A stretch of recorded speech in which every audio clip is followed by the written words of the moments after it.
Jabari Smith Jr. was considered to be the number one overall pick in the 2022 NBA draft from midway through his freshman season right up until draft night, when we saw the Orlando Magic pivot and take Paolo Banchero at number 1. He's the likely rookie of the year, a great pick for Orlando. Then we saw Jabari slip to 3rd with the Houston Rockets, going 2 slots later than most expected. He was a great shooter in college, and many expected it to immediately translate. However, he had a really rocky first month of the season, shooting only 33% from the field and 33% from 3. People turned on him for it, and many were quick to call him a bust. However, he's been quietly improving as the season goes along, but many may not realize it because he plays for the lowly Houston Rockets. However, he made sure people noticed him last night. Jabari put up 30 points, 12 rebounds, and 2 steals, while hitting one of the biggest shots of the game. It was a somewhat breakout performance for him, and showed the offensive upside that still remains alongside the elite defense he's already shown. Jabari Smith Jr. is beating the bust allegations. To truly understand how good Jabari can be, let's look at his college career and what he's done so far this year for the Rockets. Before we get into Jabari Smith's young career, if you enjoy my content and watch a few videos of mine, think about subscribing. 96% of my viewers are actually not subscribed, so if you watch me before and enjoy the content, drop a sub and comment down below. It really helps the channel.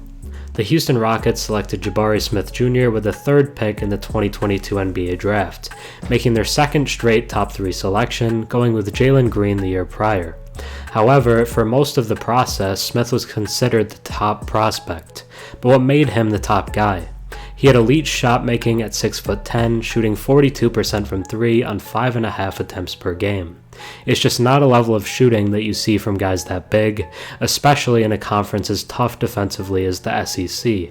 On top of that, he was great defensively, averaging over a steal and a block per game. He was fast enough laterally to guard wings and guards, on top of strong enough to guard players in the post.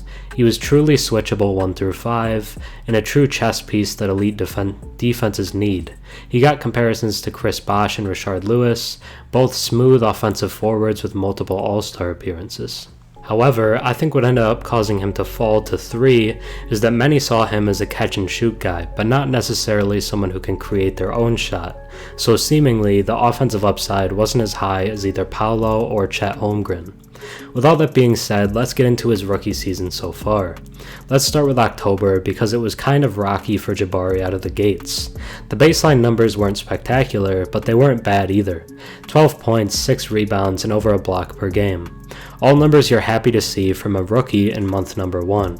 But the shooting just wasn't there, and honestly it hasn't been for most of the season. This is what caused most of the negative coverage and discussion about him in the media and amongst fans early on, because his shooting was likely his most talked about skill during the draft process, and it just hasn't been there.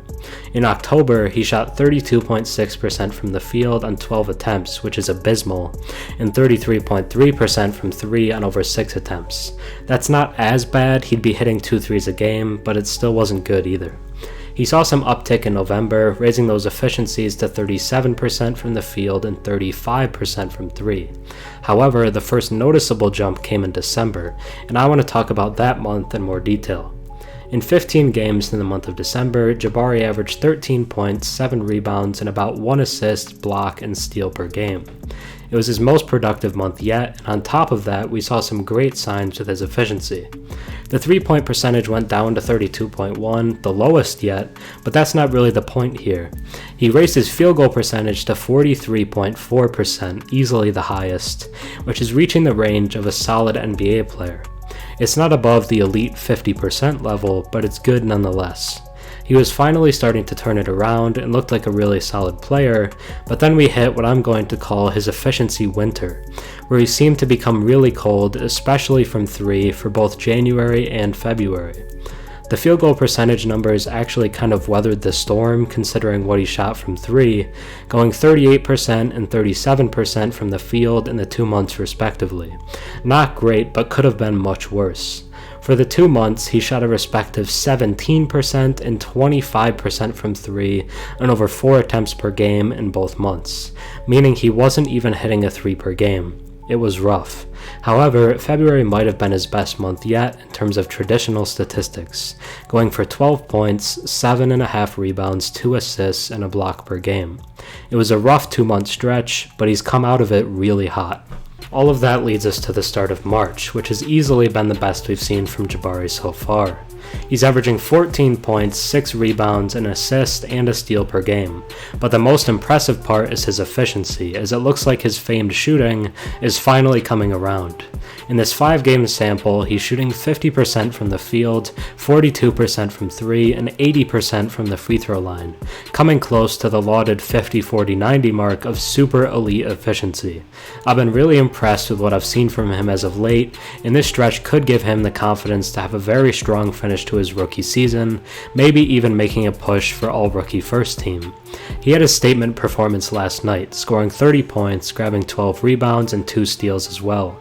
He shot 10 of 19 from the field and 3 of 5 from three-point range. He also played 47 minutes out of the team's total 53 due to overtime, but head coach Stephen Silas just couldn't take him off the floor. He was cooking all night long.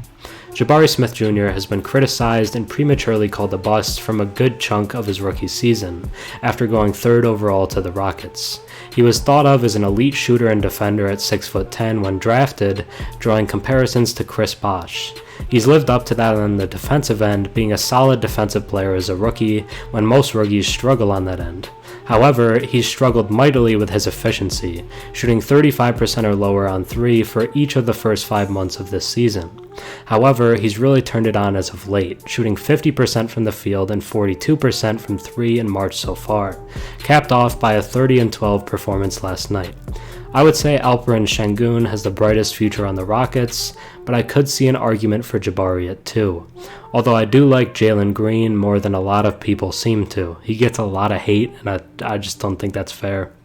It's not all doom and gloom for the Rockets. They do have some really interesting young guys going forward, and Smith is one of them. He's a good defender already, and if the shooting can come around for good, he'll be a very impactful player.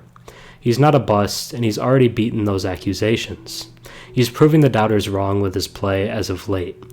Thanks for watching. I'm Herm. Have a good one. Lucas.